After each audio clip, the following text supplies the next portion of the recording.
शनिवार की रात लद्दाख के हानले में डार्क स्काई रिजर्व में आसमान में दुर्लभ ध्रुवीय अरोरा उभरा, ऑरोरल रेड आर्क, जिससे यहाँ के कुछ हिस्सों में गहरे लाल रंग की चमक ने रात के अंधेरे में आसमान को लाल रोशनी से भर दिया।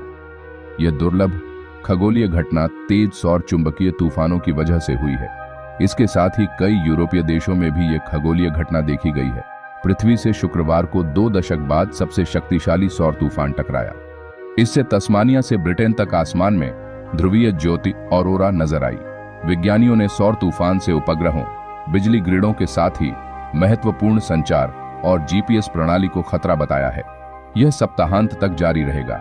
National oceanic and atmospheric administration (NOAA) के अंतरिक्ष मौसम अनुमान केंद्र के अनुसार कई कोरोनल मास इजेक्शन के चलते धरती पर यह तूफान आया है। उल्लेखनीय है कि सूर्य की सतह से प्लाज्मा और चुंबकीय क्षेत्र के निकलने को कोरोनल मास इजेक्शन कहा जाता है। इस सौर तूफान को G5 कैटेगरी का बताया है। इस कैटेगरी को सबसे चरम स्तर माना जाता है। यह अक्टूबर 2003 के हैलोवीन तूफान के बाद पहला इतना तीव्र तूफान है। आने वाले दिनों में और अधिक सौर तूफानों के पृथ्वी से टकराने की आशंका है। इस तरह का तूफान संचार नेटवर्क, उपग्रह संचालन और हाई फ्रीक्वेंसी रेडियो कम्युनिकेशन के लिए खतरनाक है। तूफान पावर ग्रिडों के उच्च वोल्टेज ट्रांसमिशन लाइनों के लिए खतरा पैदा करता है।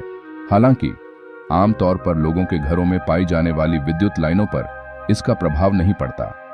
उपग्रह पर प्रभाव पड़ने से पृथ्वी पर नेविगेशन और संचार सेवाएं बाधित हो सकती हैं।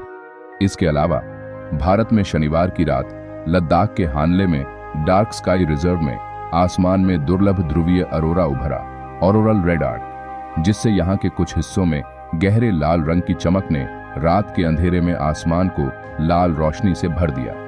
यह दुर्लभ खगोलीय घटना तेज सौर चुंबकीय तूफानों की वजह से हुई है।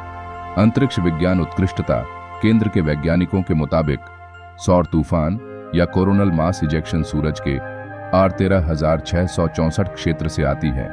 इससे कई उच्च ऊर्जा सौर ज्वालाएं उभरती हैं।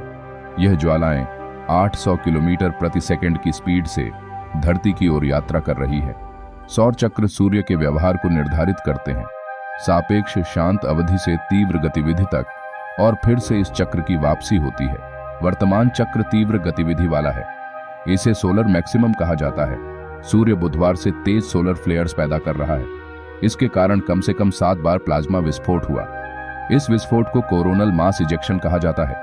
प्रत्येक विस्फोट में सूर्य के बाहरी वातावरण या कोरोना से अरबों टन प्लाज्मा और चुंबकीय क्षेत्र शामिल हो सकते हैं।